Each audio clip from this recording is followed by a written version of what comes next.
January 1943. Before dawn, somewhere along the frozen rail yards of Kassel, the air vibrates with a distant, mechanical thunder. Snow clings to steel tracks and crate edges, and the smell of coal smoke hangs low, heavy, exhausted. German officers stand watching columns of freight cars roll east and west, each one already stripped to the limit. In the cold silence between whistles, a realization begins to form, not from ideology, but from arithmetic. The war has become a question not of courage, but of supply. This moment matters because by early 1943, Germany was no longer fighting a war of movement. It was fighting a war of endurance.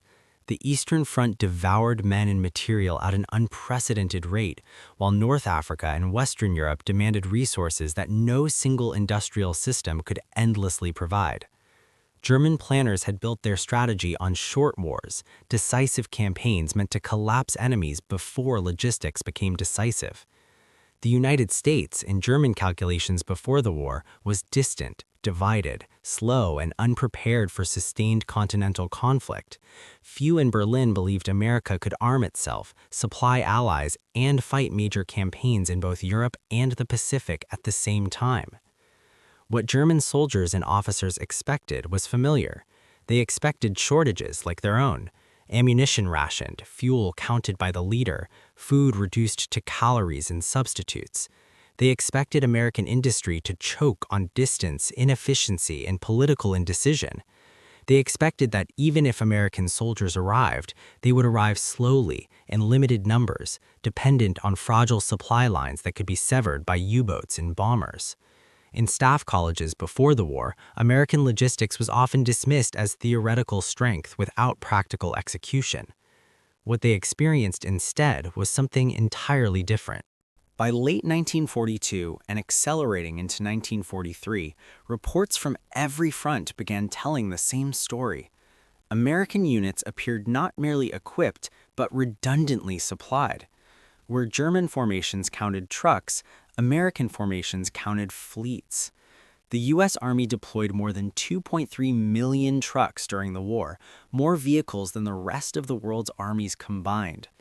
This was not excess for comfort, it was a system designed for momentum. Supplies did not arrive just in time, they arrived in advance, layered, protected by planning measured in months, not days. One object came to symbolize this difference again and again: the truck. Olive drab, standardized, replaceable. The GMC CCKW Deuce and a Half became the backbone of American logistics, capable of hauling 2.5 tons over mud, snow, and broken roads.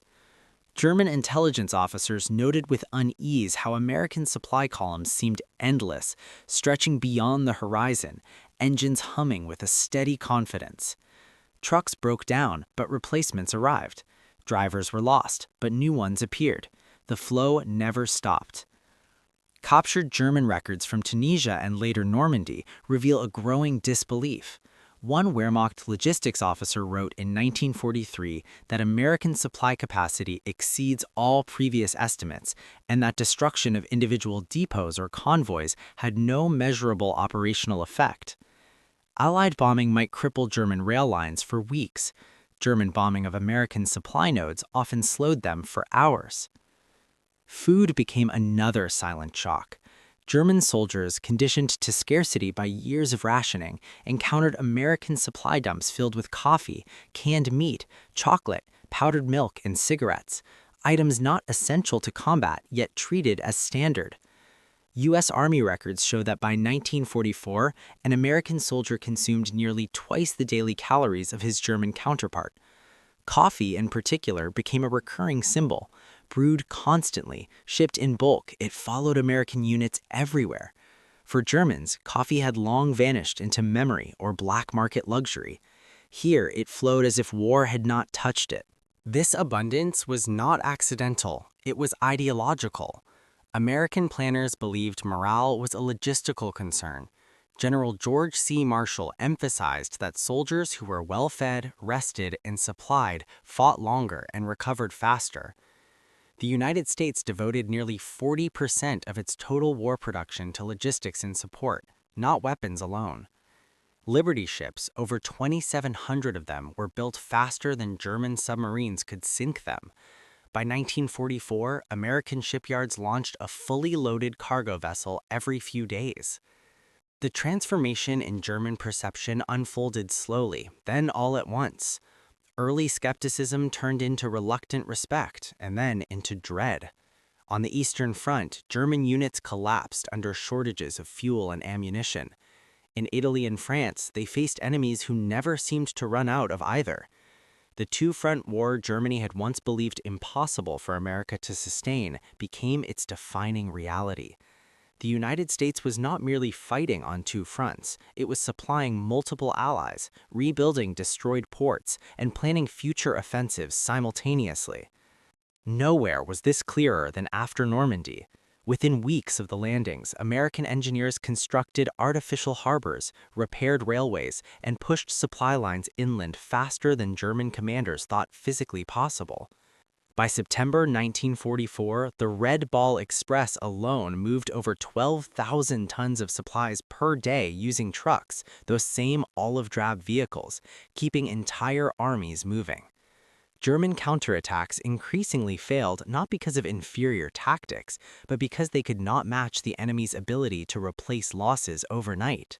The sound of those trucks became a kind of symbol itself, a low, continuous rumble that never faded. To German soldiers retreating through France, it was the sound of inevitability. Not propaganda, not speeches, just engines, fuel, and steel moving forward without pause. In letters and post-war memoirs, German officers reflected on this imbalance with striking clarity. Many admitted that they had underestimated not American courage, but American organization. Democracy, they realized too late, did not prevent efficiency, it enabled scale. Factories spread across a continent, workers paid and fed, production lines protected by oceans and air power. This was not chaos, but depth, a system that could absorb losses and continue advancing. By 1945, as Germany collapsed under bombing, starvation, and fuel shortages, American supply lines still functioned. Soldiers drank coffee in ruined cities, trucks rolled past shattered rail stations. The symbolic object, the truck, had become a moving argument. It represented not just abundance, but resilience, a belief that systems mattered more than spectacle, that preparation could defeat desperation. In the end, the lesson was not simply that America had more, it was that America planned for time. While Germany sought decisive moments, the United States prepared for duration. While one side gambled on speed, the other invested in endurance.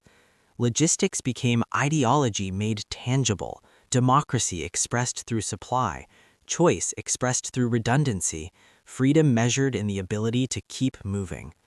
And so, the war was decided not only by battles and generals, but by miles of road, millions of tons, and the steady hum of engines crossing continents.